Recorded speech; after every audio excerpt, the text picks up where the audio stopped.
5 o'clock. Let's get started.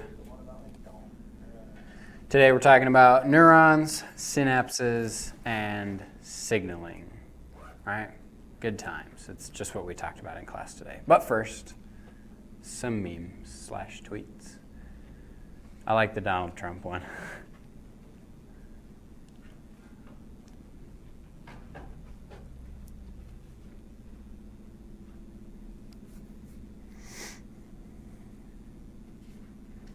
I just find these tweets and I'm like, who's just like chilling and is like, that's a great idea for a tweet. I'm going to do that real quick. Where do people come up with this crap? I love it.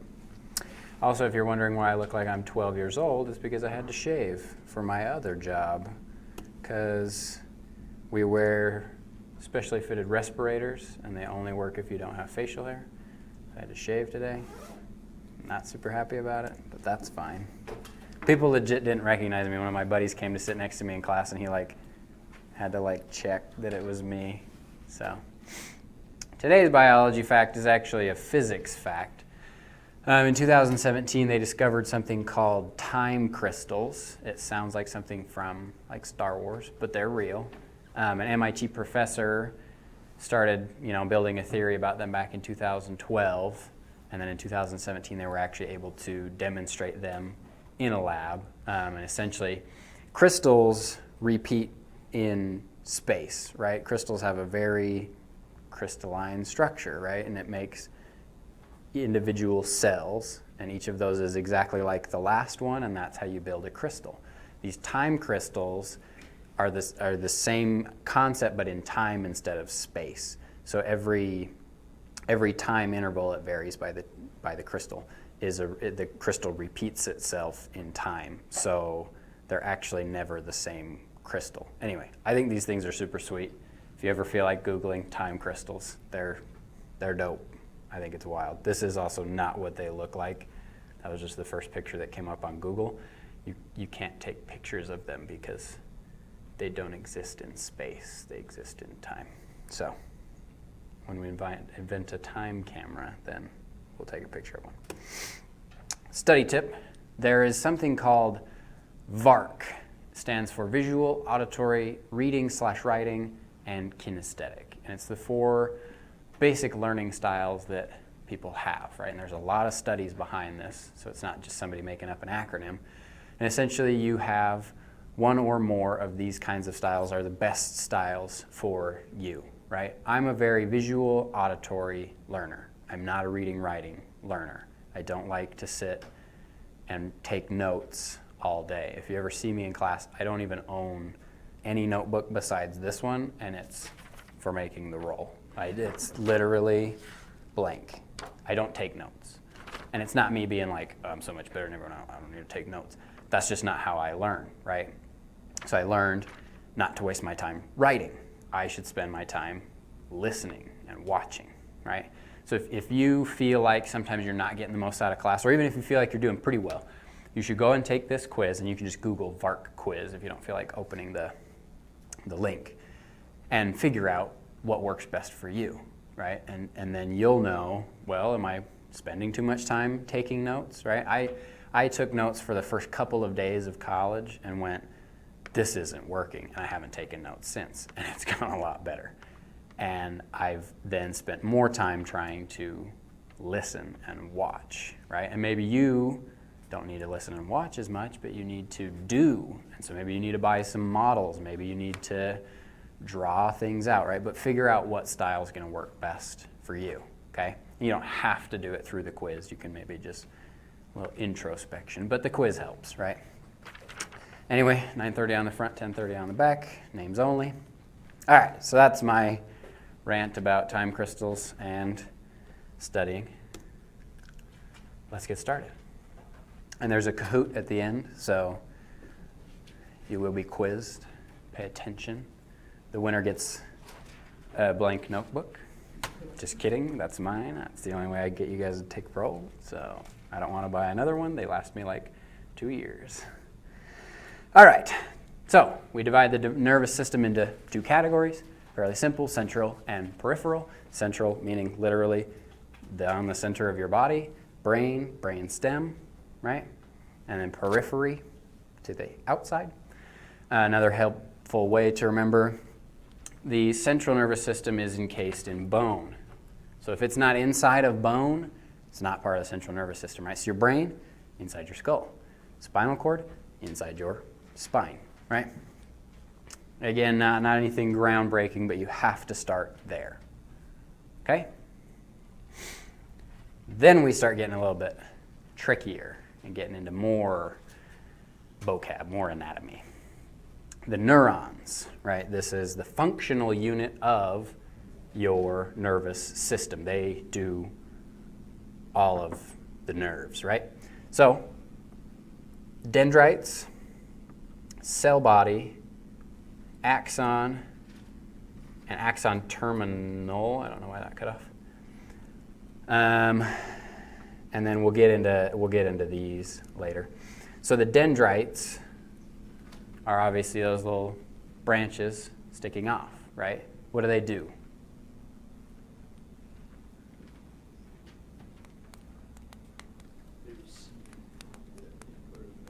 From,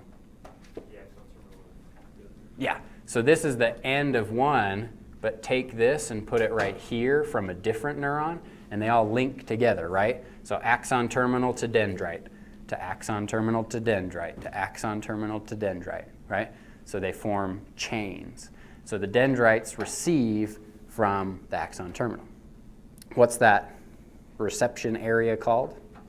The synapse, right? It's that super tiny space right between an axon terminal, really an axon terminal bud, and the very tip of a dendrite, right next to each other, right?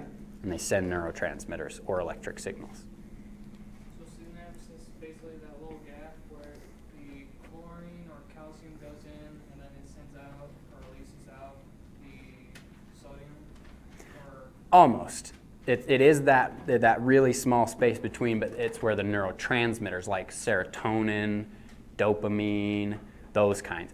The sodium potassium is along the axon as the action potential goes, and we'll see that. But yeah, it's that small space for neurotransmitters, not for ions. That is an important distinction. All of this is, fairly common sense. We process information and sense our environment, tell our brain what's going on in the environment. The brain tells the body, okay, this is how you should respond. Oh, I just put my hand on a hot stove. So my hand says, that's hot. My brain says, then don't touch it. And you let go, right? Everybody knows how brains work, but it's all happening on these neurons, right? So a sensory neuron in my hand, right, picks up that's really hot, and it sends that information along its axon to the next neuron, and along the axon, next neuron, next neuron, next neuron, right? And at the synapses between axon terminal and dendrite, passing the signal. Hey, that's hot, that's hot, that's hot. Gets all the way to the brain, and we process it, right? And we say, that's hot. So we send a signal back to the hand to say, very bad idea.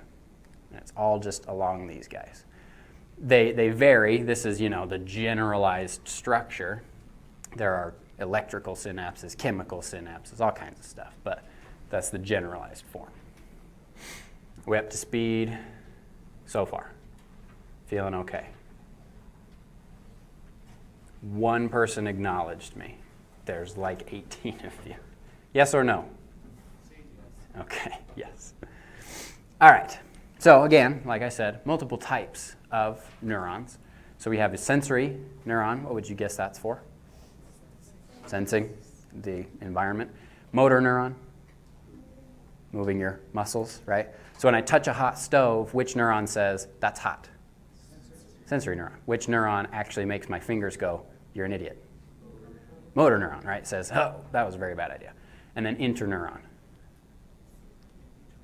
In between, right? It's just, if it doesn't have a specific function, it's an interneuron. And it's just passing it along. It's the interstate, right? It's just carrying the signal. So the interneuron is basically transporting from your other neurons, like the sensory neuron, when you're touching the stove, the interneuron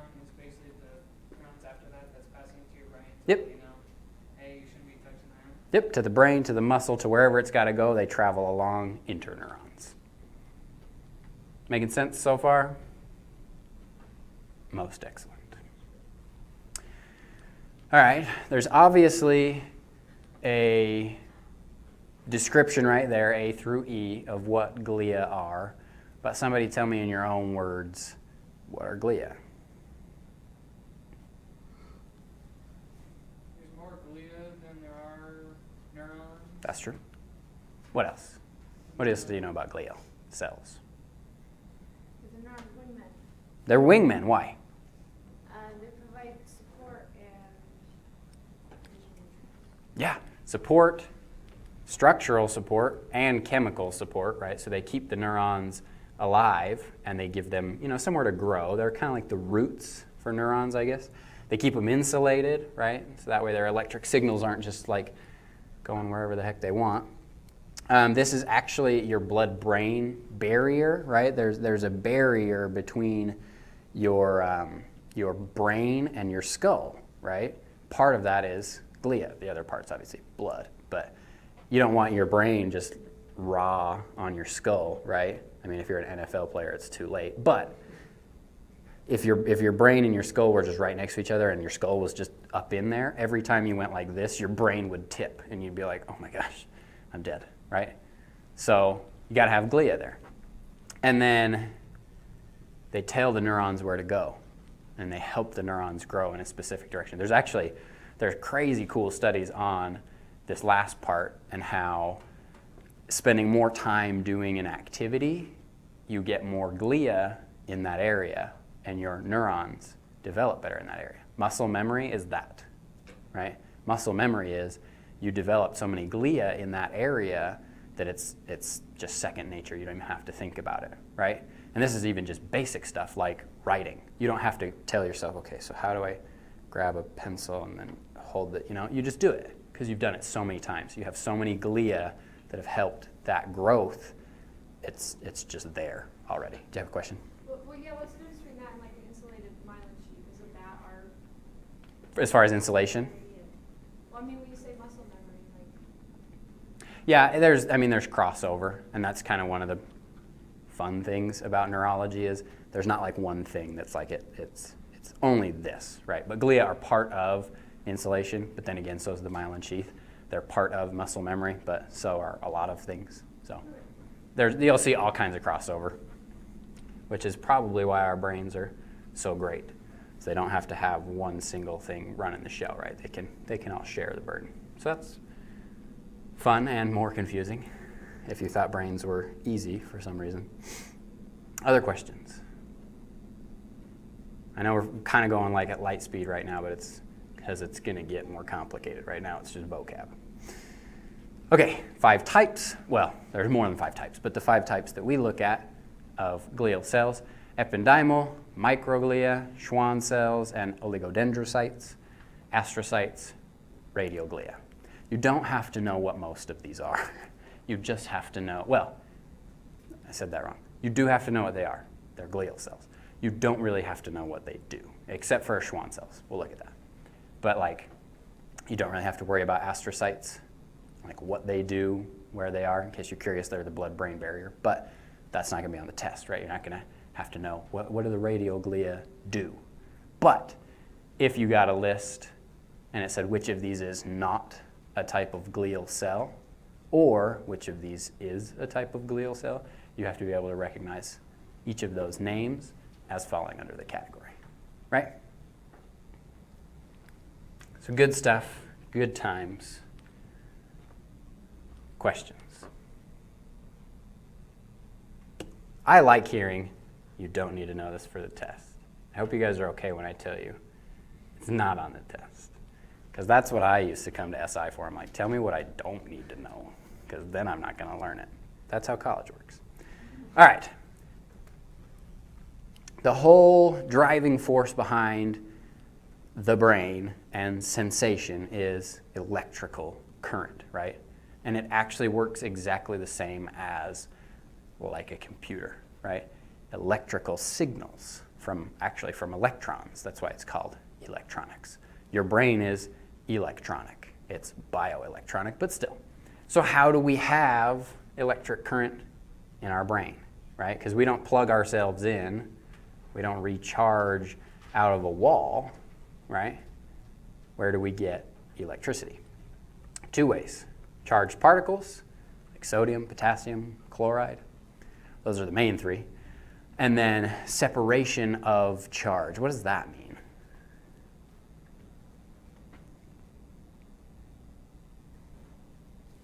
Being positive and negative charges separate. Yeah. How do we do that? Membrane.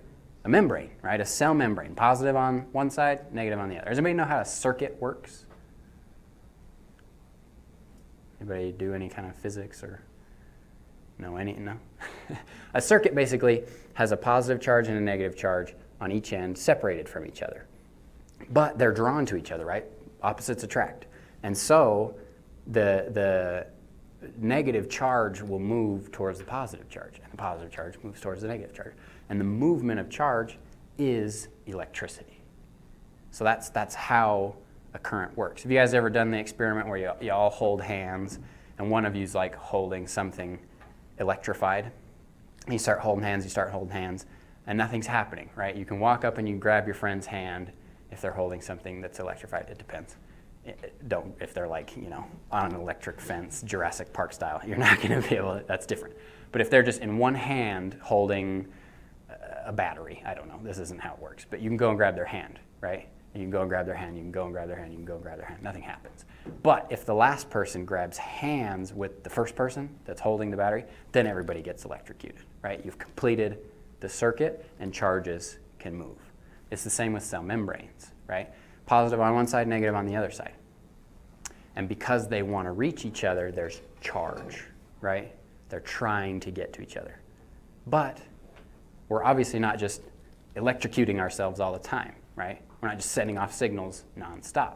Otherwise, I'd just have seizures. That's actually how seizures work, in case you're wondering. You don't want that. So how do we stop it? We already said it. Cell membranes, right? The channels allow us to control it, right? That way we're not just firing off every single electric signal at every single moment you would seize, right? So you control it with the membrane and with channels, right? And then the intracellular and extracellular fluid is what holds the charge, right? So the membrane is what keeps the charges separate, and then the charges exist in the two fluids. Feeling good? Questions? Are you wondering why I know so much about electricity? Who knows, man? I take physics, and that's actually what we're studying right now. So it's great. I hate electricity, by the way. It's the worst of the physical forces, but also the most useful. Membrane potential, then. So again, we've kind of already gone over this, but it's having the charges separated from each other. How do we usually see it? Positive, inside or outside? Outside. A couple of people were like, outside? Outside, and then negative. Inside, the opposite, right? Okay, so if you're not actively signaling, you're resting, right? The inside is more negative, about negative 70 millivolts. So not that much, but then you add up how many cells are charged, and then it's huge. So the inside's more negative, outside's more positive. You're just chilling, right? Nothing's happening.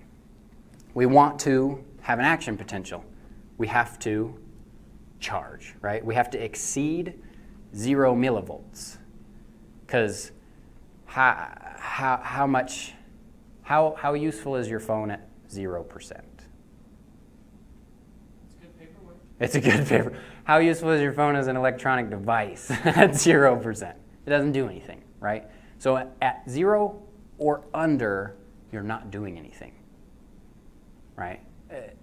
Kind of a simplification. You can have small action potentials, but if they're under 0, nothing happens. That's a better way of saying it. Under 0, nothing happens, right? Then when we exceed 0, then we get an action potential. We all good so far?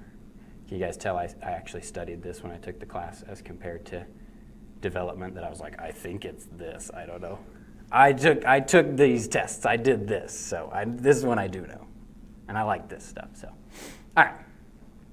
So depolarization, hyperpolarization, just the two states. So depolarization, we already said that's how you get an action potential. You exceed, oh, I guess this isn't an action potential, sorry. Depolarization is just an increase in charge. You don't necessarily have to exceed 0, but it went from -70 to -20. It's a 50 millivolt increase. You depolarized. Yeah? So is that when like sodium's going into? For a depolarization, Yeah. what do you guys think? Depolarization, sodium in or out? In, right? Yeah, you're increasing the amount of positive ions. Sodium's positively charged. Positive in, get more positive. Spot on. Hyperpolarization, opposite direction, right? So you have all your positive ions going out and you're actually getting more negative. So why did I clarify that this wasn't an action potential? It's not above 0, right? It has to be greater than 0 or you don't get an action potential. It's still a depolarization because you got more positive than -70. Everything's relative to -70. More than -70, depolarized. Less than -70, hyperpolarized, right? So would that number even be possible? Because don't we hit our threshold at -50 and then we just go? So would -20 even be a possible depolarization driver? You can, and there's a lot of I don't really know when it happens behind that, but yeah, you can get any range. It's just once you've passed 0, action potential. I think sometimes it varies by cells and by signal type. There's a whole lot that I don't even know behind that. So that's my best answer. But you wouldn't see a test question like that, so we're good. Other questions? Okay. We have channels. Why? To regulate like the charge of the neuron of the cell. Yeah, because we have positive outside, negative inside, right? But we don't always want it that way. We want sometimes to generate an action potential. And so we have to be able to change the charge.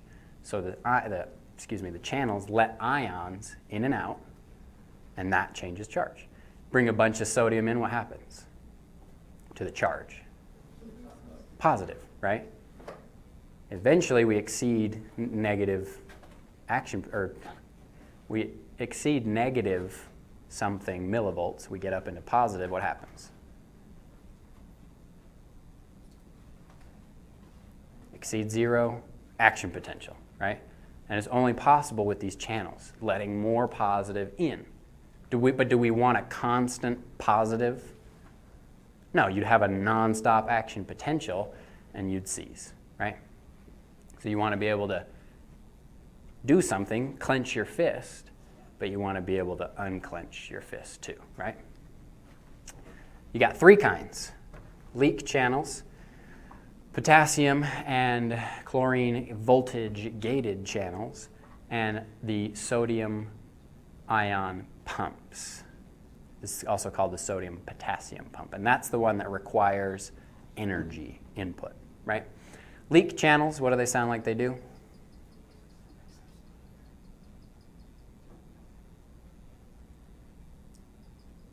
They leak. Oh my gosh. They just let stuff in and out, right? They're just open, and nobody's there saying yes or no. They're just open, right? We want to have a stability, and so you have to allow some leak. Otherwise, you would get overcharged and things would just blow, right? So you allow some leaking. The potassium and, I wanted to say calcium, chlorine gated channels, how do those work? There are also calcium gated channels. I think that's why I was thrown off. How do these work? We allow it to be able to flow either both sides, depending on the charge. Yeah, okay. So depending on the charge, what does that mean in reference to potassium and chlorine? Doesn't it like allow 2 Na molecules out of the cell and then like 3 potassium molecules into the You got one ahead. That's the sodium-potassium pump. Oh. Yeah. The chlorine and potassium gated, what would that mean? Isn't that like it lets the cells in if it needs the charge, but it doesn't let them in together? So Yeah. There's like a little plug there. So if it's like exceeding 0 and they want to go back down to negative, it'll open up the channels for whatever is chlorine, and then if it's negative, we'll do the same for potassium. Spot on. Who decides that? Yeah. But who's telling the cell to do it? God? Potassium and chlorine, right? That's what like if it says a something gated channel, it means that is like the key to opening the gate, right? So it says potassium voltage gated channel. Potassium opens the channel. So do those just flow in one direction, or do they flow in 2? I don't know.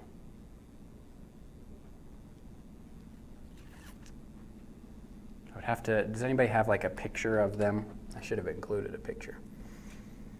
I want to say just one direction because of the voltage gate, because they're opposite charges.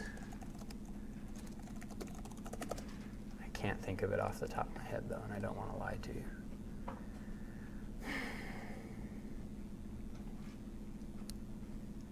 It's not really helpful. This is what I do when you guys ask me questions I don't know the answer to, by the way. I Google them, and then I look at pictures. Because, again, I'm a very visual learner. I don't want to sit there and read it, so I'm like, Yes, it's one direction because of the opposite charge, right? And so I don't know where I am. Chlorine only goes one way. Potassium only goes one way. Okay, so is that why you have the pump then? So that it can take in and out, I guess? Yep. In and out. Yep. So actually, let's look at that. How does sodium-potassium channel work? Pumps 3 sodiums out, 2 potassiums in. 3 sodiums out, 2 potassiums in, right? Why? What's the charge on sodium? Positive. What's the charge on potassium? So what did we do? All we did was move a bunch of positives. Is this where the individual ion equilibriums come in? Partly, yeah. Okay, so potassium, I think she said the equilibrium of potassium is like -80 millivolts. So if you put potassium in, then that's going to drop your charge because they don't like too positive. So they're going to go in, and just like with the weak channels, with having potassium in and out, you'll maintain that -70, keeping the sodiums out. I don't know if that means sense. Yeah, do the math. 3 positives out, 2 positives in. What do we get as a net inside? -1, right? So the whole idea of the sodium-potassium pump is maintaining that negative charge inside, right? So that's how we balance it back out. That's how we fix any changes we made, right? 3 out, 2 in. Again, I don't see why we couldn't just send 1 out and call it good. Evolution, right? Nobody was like, this is the absolute best way to do it. They just went, this works. And they were like, great, human beings. So that's just how it works, right? We could probably do it a lot more efficiently, but evolution isn't exactly an electric engineer who went, this is the most efficient engine, right? We just do it. You guys feeling it? Question? So with the leak channels, what's preventing, like, if the cell's at a resting state, what's preventing the cell from becoming too positive with all the positive charged sodium ions?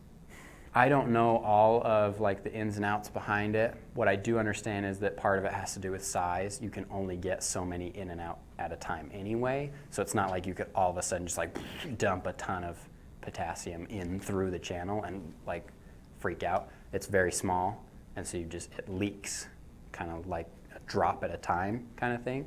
And so if things get imbalanced in a way we don't want them to, then you can just leak one in. But the electric potential stays the same. So even with the gradient, like if, I mean, with the positive one in, it's not going to get too far out of hand? Yeah, it sounds like it shouldn't work. You're like, but the whole idea is keep positive out, negative in. If there's, and then they shouldn't attract it. It doesn't work, right? You really just have to understand that the leak channels just help maintain. And I personally don't even know all the ins and outs of exactly how we keep it just right. It's probably going to be a long time before I even, that's pretty advanced stuff. But it's just the idea of keeping that balance by letting a few in or a few out at a time, because they're very small channels. And we'll leave it at that. I hope that at least somewhat answers it. Other questions? Yeah. Just kind of like clarification. So the potassium gated, like the voltage gated channels, so those respond to positive charges. So after the sodium floods in and brings the charge to the positive, that's when the potassium gates open, and then the sodium gates will close at that point. Like once it reaches like positive CT2 or whatever. You're most of the way there. You're kind of mixing some concepts up. That's not erasing. Why isn't it? In the world, it's invincible. Okay. It depends on the charge, right? So potassium's positive, but chlorine's negative. So it depends which ion you're opening to. That way you can go both ways. So if you need to get more negative, you can actually get more negative. If you need to get more positive, you can get more positive. So it just depends which ion you're using and obviously which way you want to go. Other questions?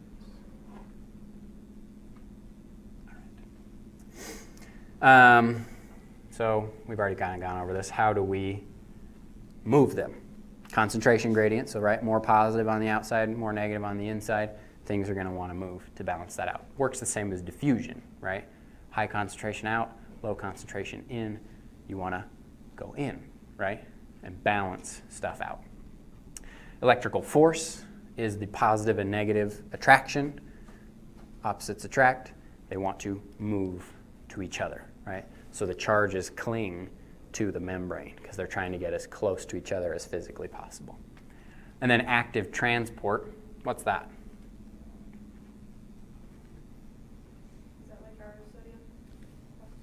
Spot on. Sodium potassium pump. Why? Requires ATP. Active transport just means you need energy to do it because usually you're going against a gradient, right? So you're actually sending positive to positive when you do the pump, right? Remember?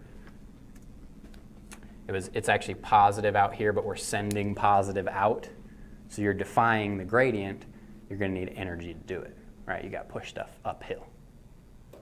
Cool beans? Active transport. Okay. So this is just a visual of how that actually works. So the concentration gradient says there's more of us out here than in here. We want to balance that out. We want to go in, right? This changes the membrane potential, and that actually causes a physical shift. The membrane will kind of pull like that because of the charge, right? Kind of like magnets that go away from each other, and that physically opens the channel. They kind of pull away from each other because they get electrified, essentially. Okay? All right? Everyone's like just staring at the PowerPoint still. Do you guys have questions on this? No? Okay. Everyone's like looking at it, and I'm like, you gotta ask, or I don't know if you don't know. All right. So electrical force, this is a circuit, right? Positive towards negative, negative towards positive, and you get electric flow, and you get electricity, right? And then active transport, sodium potassium pump, right? We take 3 out, 2 in, but because it's already positive out there, we have to use energy to go uphill. Cool beans? potential is part of electrical force or concentration gradient? Membrane potential is part of electric force. Oops. In the sense of the inside of the membrane, the outside of the membrane is positively charged and the inside of the membrane is negatively charged. But again, there's some crossover. How do we get that negative charge? Concentration gradient. So these are the positive ions building the positive charge. These are the negative ions building the negative charge. So it's kind of both. But there's not like electrical impulses that go through the cell membrane and then cause the channels to open though. It's not like an impulse that goes through and like says open. Not so much, more of, I'm trying to think of a good way to describe it. It's like, you know, when you rub a balloon on your hair and you get static and they stand up, electricity will cause things to actually physically move, right? It's how engines and motors work, right? The electricity moves stuff. So the electric current moves the membrane. It's not like a shock runs through it or anything, but there is an electric current that exists, and that current, kind of like static, gets the membrane to stand up and pull apart just a little bit, and stuff moves through. I know it's like it is, but it isn't stuff, but it is, but it isn't. So it all depends on how you look at it, but basically, yes. It's a very roundabout way of answering that. And it probably made no sense, but that's fine. All right, we good up to here? Okay, we've got a few minutes left. We'll start a Kahoot. So again, we kind of already defined these, hyper, D, and repolarization. Hyperpolarization is getting more negative than negative 70, right? Depolarization is getting more positive than negative 70. And then repolarization is going from negative back to resting. So like that right there. I know I've like butchered this by drawing it 100 times. Repolarization is like that. You've hyperpolarized, now you repolarize back up to just resting at negative 70. So would the hyperpolarization, that's when it's sending out calcium or potassium. Is that the same thing then? It's repolarization, it's still sending out the same potassium out? So the hyperpolarization, it's getting very negative, right? How's that happening? How does it get more negative? We get rid of positive charge, right? So yeah, the sodium-potassium pump is sending out sodium, more sodium than we're bringing in potassium. We get more negative. But then we shut that down and the electric force stabilizes that. And part of that is the leak channels, right? They go, we're supposed to be at negative 70, not negative 90. Let's let some more positive back in and get us back to where we're supposed to be. So again, not the most efficient system, right? This hyperpolarization really is due to we're just not able to close fast enough. And so we're letting, we're trying to calm back down, but we just want to get to here, but we can't just close, right? Systems aren't perfect. And so we actually get a little too negative and have to come back up, right? So you accidentally let in a little too much and you just want to bounce it back out because you can't close the channels fast enough. Again, not the most efficient way to do it, but that's biology, right? It's not perfect. It's just pretty darn good. Guys okay with that? Questions?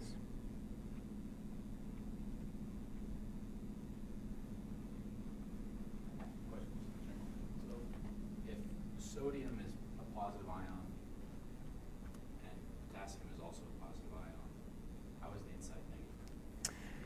Excellent question. So, first, here's our cell, right? Where is the positive charge? Outside, right? Where's the negative charge? Inside, right?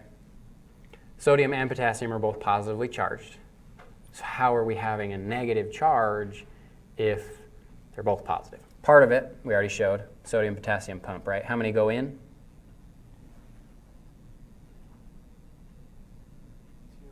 2 in, 2 what? 3 out.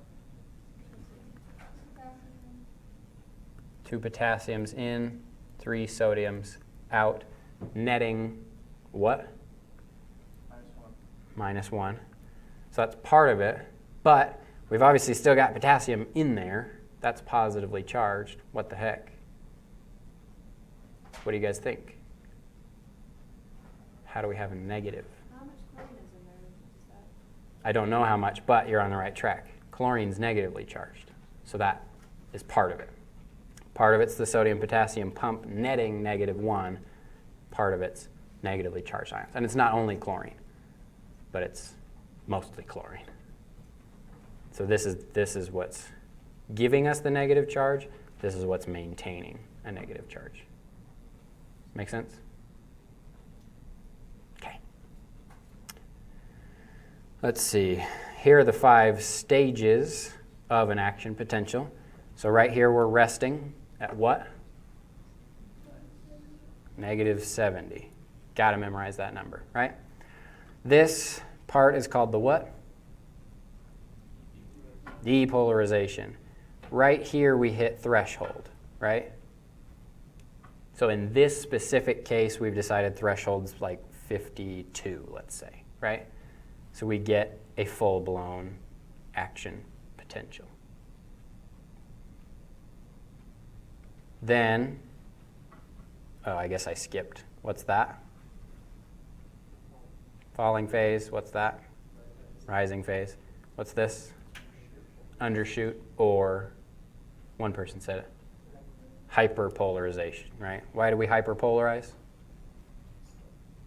We just didn't close our channels fast enough. It's not a perfect system, so we actually accidentally went a little too low. We undershot a little bit, so we balance back out. Yeah? So I think we might have just answered this. That's what confuses me, because on that falling phase, isn't that so the potassium channels are open during that, so potassium's flowing back into the cell? Yeah, so how do we get the rising phase? Sodium. Sodium-gated channels or something. Yeah, and where's the sodium going? Into the cell. In, right? We're getting more positive.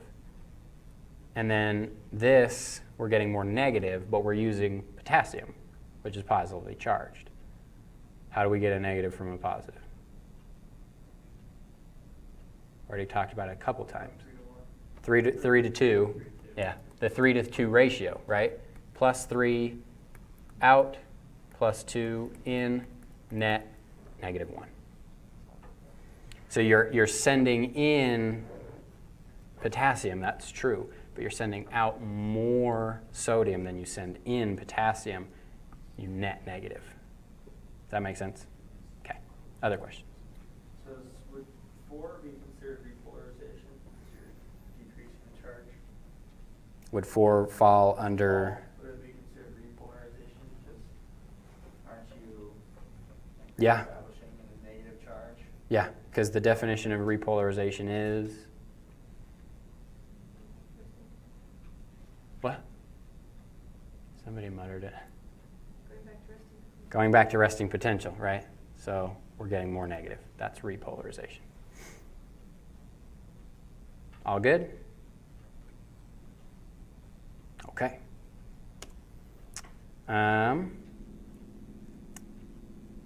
This is just a diagram of how it works.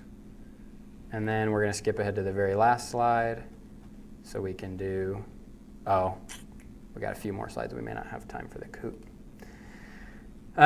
This is how it actually goes down an axon. We let sodium in, we get more positive. What happens?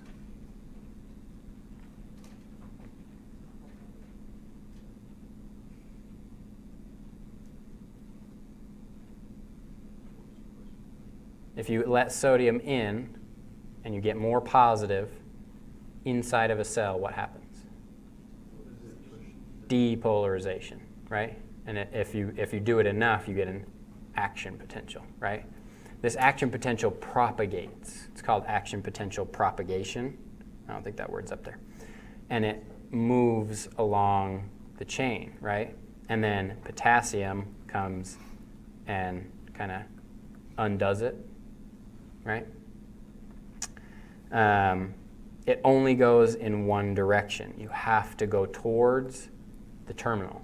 You cannot go the other way. Everything goes one direction, just like electrical signals. Well, I guess because it is electrical signals. You get an electric signal only in one direction, right? Your cell phone has a battery. Battery sends electricity to phone. Phone does not send electricity to battery, right? Otherwise, you wouldn't have an electric charge. If you send them in the same direction as each other, you get 0. So your phone would just turn off. If every time you turned it on and battery sent out power, but power came back to battery, your phone would just turn back off. So what would happen if we sent an action potential backwards?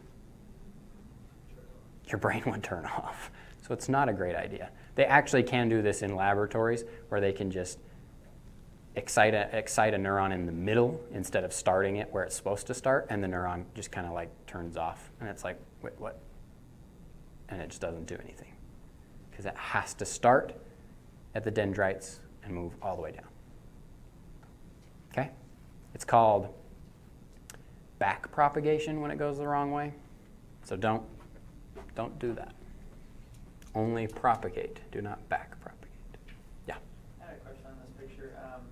So I thought you pumped potassium in and sodium out, like when it's green. Yeah. I don't know if that's maybe just that the drawing's weird.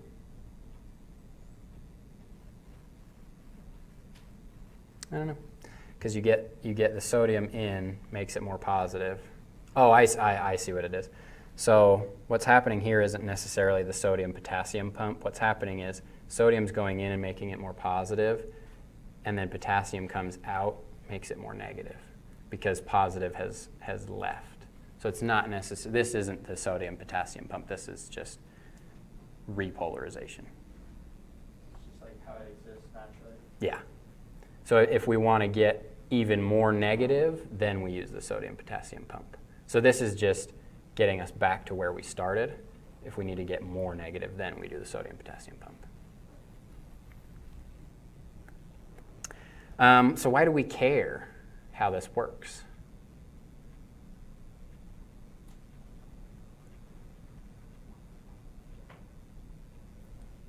Because if our body can communicate with itself, we'd be in a lot of trouble. Yeah. Except for sometimes we don't want it to, right? When don't we want it to?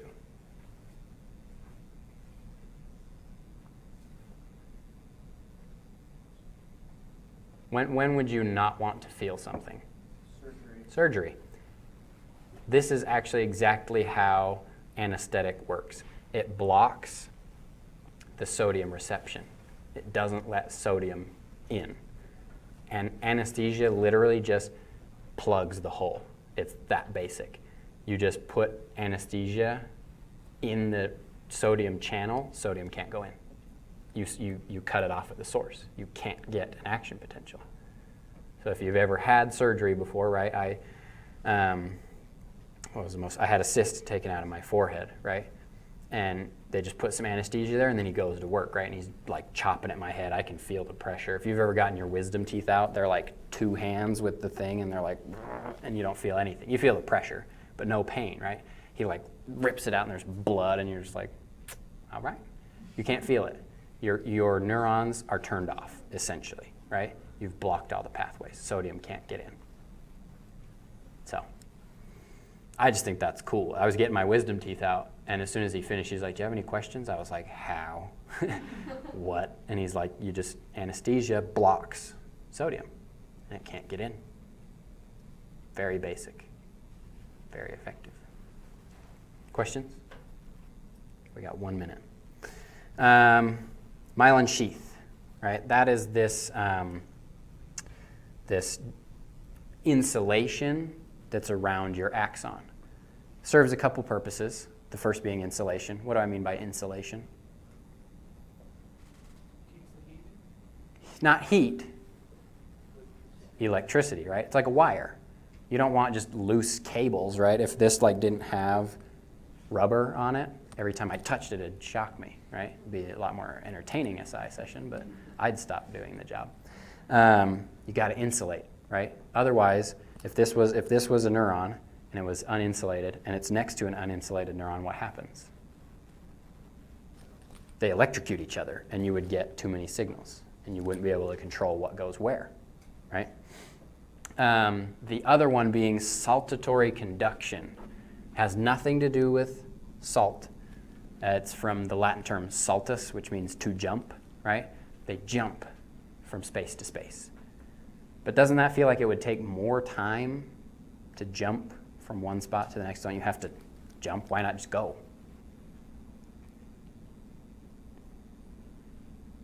Where does electricity travel the fastest?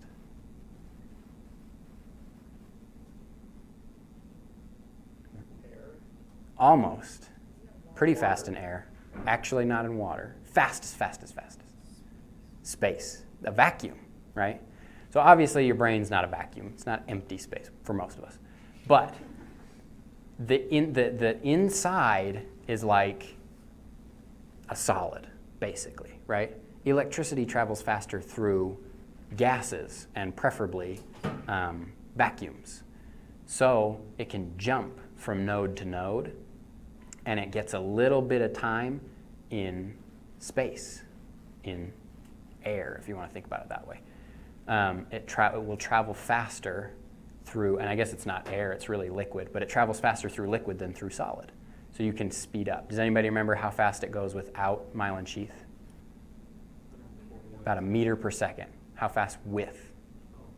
120. So 120 times faster with this.